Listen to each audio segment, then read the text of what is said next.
It's March 7th, 2019. This is Acacia Thompson for Brooklyn Public Library's Greenpoint Oral History Project for Our Streets, Our Stories. I'm here on 17th Street in Manhattan with architect Joe Vance. Hi, Joe. Hey, how are you? I'm well, thanks. Can you tell me your story about how you became involved in environmental advocacy? Sure. I moved to Greenpoint in 1985, directly from Indiana, which is where I was born, and worked in an office in Manhattan. And, like many people, you go back and forth to work and back and forth to work, doing your thing, and not necessarily really paying much attention to what's going on around you in your community. And Greenpoint at that time was quite sleepy. This was before anything even thought of the word gentrification. So it was sort of an increasingly elderly population, and there just wasn't a lot going on. There wasn't a lot. The community had fought very, very hard in decades prior against the sanitation, or against the incinerator and the BQE and big things like that, but then things had calmed back down again. So what got me involved was in 1999, we were hit very hard by the Asian longhorn beetle and lost over 1/3 of our tree canopy, which was kind of a big eye-opener, like this is a big problem. And there was some things going on back and forth about how do these trees get put back where they came from.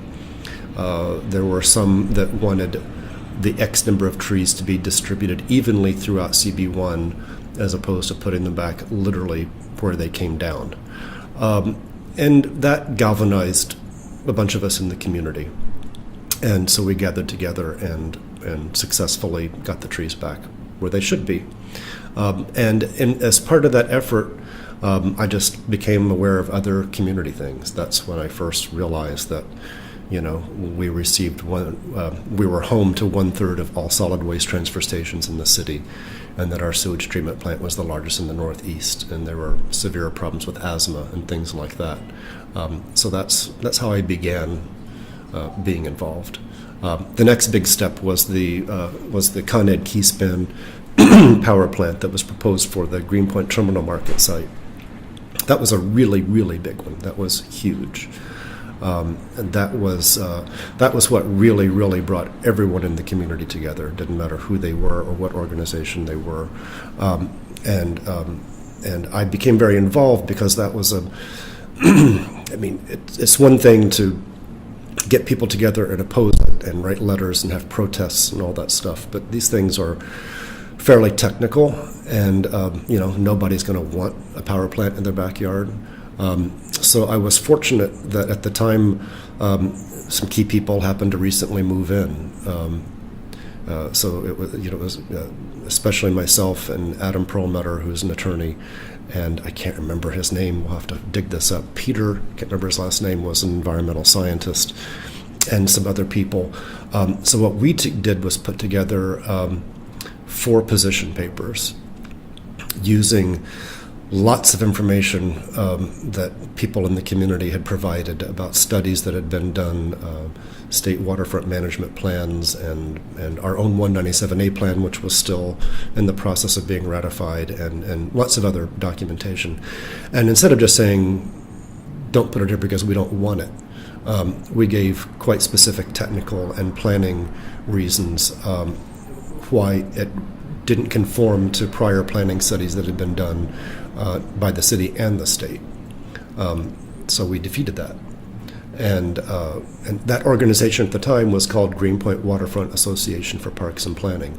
And what we did to help give it clout, instead of it just being, a lot of individuals, we really brought forth the fact that it was 52 community organizations.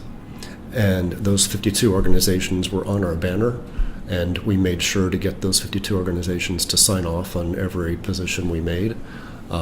So at the end of this, we thought, hey, we can't just let this go away.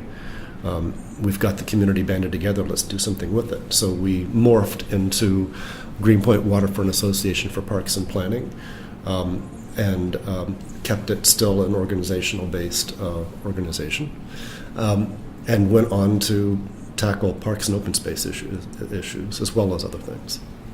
And so when did you get involved with Open Space Alliance? That came after. So one of the first things that GWOP did was, again, through everybody getting together and through the information we put together fighting the power plant, we also discovered that most of us didn't know that our community was, I forget at the time, third or fourth on the bottom of the list of all community boards in the city of open space per capita, the amount of open space there is for each person in the community. And that was a big eye-opener. So GWOP decided to address that. So we were very fortunate to get a good grant from the Trust for Public Land. And with that grant, we hired professional planners, urban planners, and landscape architects and architects. And we conducted a Community Board 1 wide survey of parks and open space and started comparing that to what the standards were across the city and across the borough, and started looking at properties that were either city-owned, that could be obviously easily transformed into parks because they own it already, and then other properties along the waterfront that we thought really, they're sort of lying fallow now. They may be privately owned, but they're lying fallow, and heavy industry is obviously moving away. So we propose that those also be acquired in some manner to become park space. So it was a very, very thorough study, the result of which was a nice big 2-page map that folded out with lots and lots of information.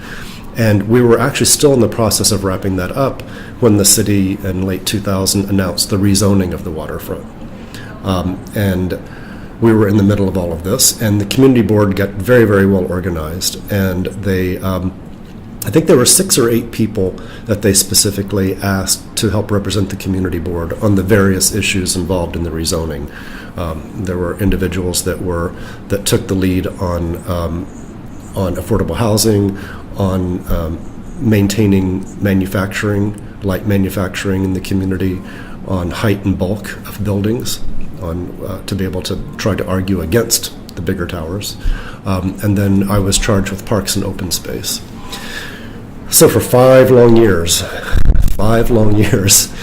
we had lots and lots and lots of meetings, and I spoke all over the place at different organizations and at the Newman Real Estate Board. And when the time came, when the ULURP started happening, I spoke at the hearings before the Brooklyn Borough President, before Community Board 1, before the City Planning Commission, and before City Council, making the case for all of this. And then in the middle of all of that, we were hit with the proposed new power plant on the Williamsburg waterfront by Transgas. So we battled all of that and had lots of things going simultaneously, and it all sort of tied together. There was a very common thread of parks and open space. So in the end, we didn't get all the parks and open space we wanted, but we did get something like 35.5 or 37 acres promised to us. And at the end of this also, I'd been getting personally rather exhausted after, at that time, 6 or 7 years of activism that involved literally 3 or 4 meetings minimum every single week for that entire period. And I'm an architect. I like making things happen. I like fixing things and solving problems at every scale. And as an activist, you're largely drawing people's attention to problems or fighting against things or fighting for things. And I was exhausted from that and wanted to find a way to fix something. So Steve Hindy from the Brooklyn Brewery had in early 2000 formed the early version of the Open Space Alliance, OSA. Its sole purpose at the time was to acquire the Bushwick Inlet, which was just a little fenced area surrounded by weeds where the Bushwick Inlet used to come in between Greenpoint and the north side. So we literally had one formation meeting, and I think it was only a month or 2 later that the city announced their plan to rezone the waterfront. And in part of that, even in the early stages, they were talking about making that, about acquiring that through eminent domain and making it a park. So we thought, oh well, we don't need to exist anymore. So we just put OSA on a shelf. But at the end of the rezoning, through me realizing that I really wanted to do something, and through advice of people in various parts of the city agencies themselves, it was suggested to us that it would be actually very beneficial to the community for us to have a conservancy modeled on specifically on the Prospect Park Alliance, with the significant difference that the Prospect Park Alliance, like the Central Park Alliance, is dedicated to taking care of one park. We wanted to take care of all the parks in Community Board 1, so it was a bit different. So I went and talked to Steve, who had also been a long time, and still is, I believe, a board member of the Prospect Park Alliance, and Tupper Thomas, bless her heart, sort of became our angel and helped guide us in reforming the Open Space Alliance as a Parks Conservancy with a written partnership with the City of New York Department of Parks and Recreation, allowing us to perform improvements and capital projects in the parks within Community Board 1. So we got together, very key people in the community to join the board initially, and people that had been involved for a long time. Then we started bringing in new people, and now we've grown to 22 board members. And we've also morphed our name. People thought Open Space Alliance for North Brooklyn was a mouthful, which it is. Anything you wrote, the for Brooklyn sort of kept getting left off. And there actually is a national organization called Open Space Alliance. So we just very recently rebranded and changed our name to North Brooklyn Parks Alliance. And can you tell me currently what North Brooklyn Parks Alliance, the mission and the kinds of things that we do in the community? So our mission is really fundamentally maintaining parks, improving parks, and expanding parks in Community Board 1. That's sort of the nuts and bolts, the gist of it. We do other things. We get involved in programming. We get grants that help do some other little things. But that's really fundamentally what we do. The first project that we did, when it was OSA, right after the rezoning, was we sponsored an effort to demap a section of Union Avenue as it passes through McCarran Park. It's where the farmers market is now. And that street was quite unfortunate. It divorced this little triangle where the dog run is from the rest of the park. You were constantly crossing a street busy with cars. And that requires a ULURP, the exact same process that it took to do the entire rezoning.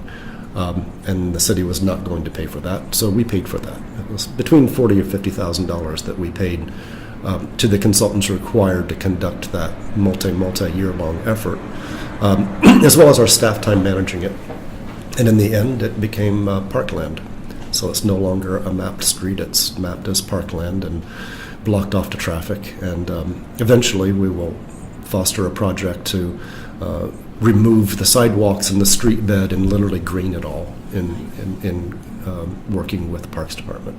And so after many years of activism, currently it's North Brooklyn Parks Alliance. Correct. On the board of directors. Correct. Okay. Yeah.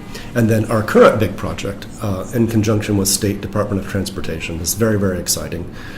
They're just completing in the next year and a half, the total reconstruction of the Kosciuszko Bridge, connecting Greenpoint or connecting Brooklyn and Queens. And they approached our organization, again, largely through the efforts of Christine Halavash, who was my co-chair at GOAP for almost the whole entire time, and a very, very long time activist in the community. And they approached us and said, look, we have this property that we own under the bridge. Previously it was used by waste transfer companies to park their trucks and concrete companies to park their trucks, and there might have even been garbage there, I don't know. And those companies all want it back, but we think that's a shame. We would rather it be something for the community. So they said we would entertain the idea of it becoming parkland, but only if an organization such as yours takes on the job of making it happen and maintaining it in perpetuity. We're not in the business of maintaining parks. So we brought that to the board. The board thought it was great. We had a visioning session in 2018 with the community where, we had 40 or 50 people there. divided them into tables with a design professional at each table and said, hey, what do you guys think? What could happen here? Use your imagination, let's think of things. And it was quite successful, and people were very excited. So based on that, we decided to proceed. And we received a very nice large grant from GSEF, the Greenpoint Community Environmental Fund. And we've used that money to hire design professionals and financial advisors to work with us over the next several months. And what will come out of that will be a plan for moving ahead with parks. And they've recently expanded the property, so it's now almost 7 acres of land. 2 blocks under the bridge, and then a parcel of land that connects it to Newtown Creek. So it's quite exciting. It's going to be a very dramatic space and a tremendous thing for the community. Right.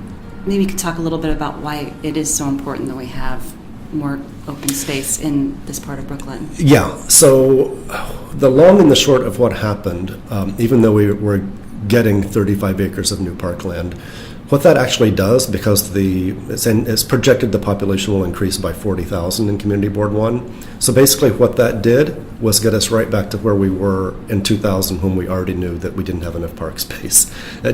We just treaded water. So we just need more, the more we can get. And there's no more city property to put it on. Well, there is one.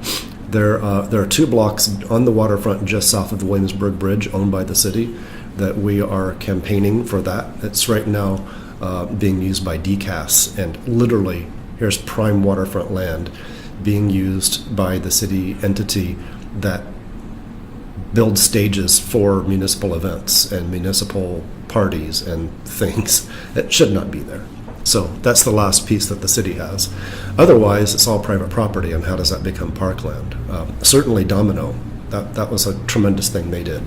They built more parkland than they were required to. It was a part of a deal they made in order to make taller buildings. But what we're doing is providing 7 acres, which is kind of unheard of for a private entity to come up with that. And also in an area where there's really no active parkland. This will definitely benefit the people that live near McGoldrick Park. McGoldrick is an incredibly beautiful park, but it's specifically a passive park. There's no ball playing there or anything active except for the children's little playground. So this is very important because that area is growing.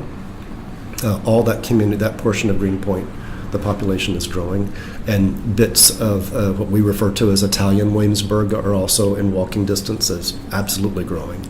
So to give those people a place to do something, but more importantly, it's going to be something unlike we have anywhere in our community, or in many communities actually, because we're going to have much more freedom of what we can do there. So we're quite excited. So stay tuned. It's going to be a very exciting thing that's going to happen there. Can you mention how will that park be funded? Don't know entirely yet. Yeah. We have, one of the best state assemblymen in the city, Joseph Lenthal, who's been our angel on this one. And I'm sure Joe will find ways of getting some money. There'll be other things that happen. It's going to be creative. Because it's not owned by the city, we can do things that we could not do in a city park. For example, in city parks, there are very, very tight restrictions on branding. You can't get Nike to come in and build a facility and hang their name on it. That's just not allowed. Here we can do that. So there may be portions of this that are built by, that'll be concessions, that'll be built by some vendor. There will be things that we will be doing there that we will have built, but that will, at certain times of the year, maybe there's some kind of tournament or competition that people will pay. That funding will all come into this, and we'll look for some more grant funding. That certainly won't happen all at once. 7 acres is a big park, so it'll happen in stages. But we think that's the exciting thing about it. We think it's going to be something that can grow with the community and evolve with the community. That's great. All right. Well, thank you for speaking with me today, Joe. No problem.